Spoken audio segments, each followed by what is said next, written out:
నమస్కారం. సనాతన లైఫ్ ఛానల్కి స్వాగతం. మిత్రులారా, ఈరోజు మనం ఒక అద్భుతమైన అంతర్గత ప్రయాణాన్ని మొదలుపెట్టబోతున్నాం.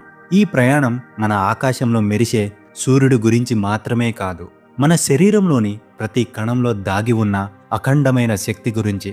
గమనించారా, మనం ఇప్పుడు కాంక్రీట్ అడవుల్లో బ్రతుకుతున్నాం. మన ఉదయం సూర్యోదయంతో కాదు, స్మార్ట్ ఫోన్ నోటిఫికేషన్లతో మొదలవుతుంది. ఏసీ గదులు, జిమ్ లోపల వర్కౌట్లు, రాత్రిపూట బ్లూ లైట్ వెలుగులో గడపడం, ఇవన్నీ మనల్ని ప్రకృతికి, ముఖ్యంగా ఆ ప్రాణదాత అయిన సూర్యుడికి దూరం చేశాయి. ఈ దూరం కేవలం శారీరకమైనది కాదు, మానసికమైనది కూడా. మన పూర్వీకులు సూర్యుడిని ప్రత్యక్ష దైవమని ఊరికే అనలేదు. ఈ విశ్వంలో కంటికి కనిపిస్తున్న ఏకైక శక్తి సూర్యుడు. ఆయన లేకపోతే ఈ భూమి మీద గడ్డిపరక కూడా మొలవదు, మన రక్తంలో కణాల కదలిక కూడా ఉండదు. కానీ మనం ఆయనను ఒక అగ్నిగోళంగా మాత్రమే చూసి విస్మరిస్తున్నాం. దీనివల్లనే నేడు విటమిన్ డి లోపం, థైరాయిడ్ సమస్యలు, నిద్రలేమి, అన్నిటికీ మించి విల్ పవర్ కోల్పోవడం వంటివి చూస్తున్నాం. సూర్యుడికి దూరం అవ్వడం అంటే మన ఆత్మకు మనం దూరం అవ్వడమే. ఎందుకంటే వేదాలు చెప్తున్నాయి, కదిలేవి కదలనివి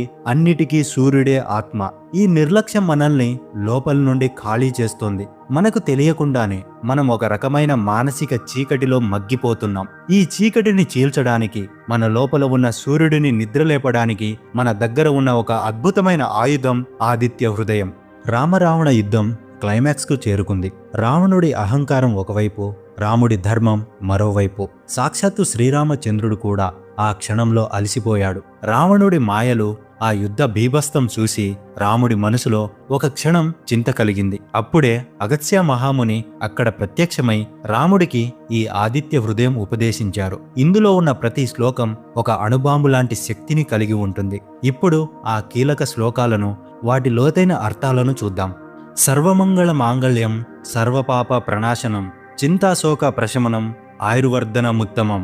దీని అర్థం, ఈ శ్లోకం ఆదిత్య హృదయానికి ప్రాణం వంటిది.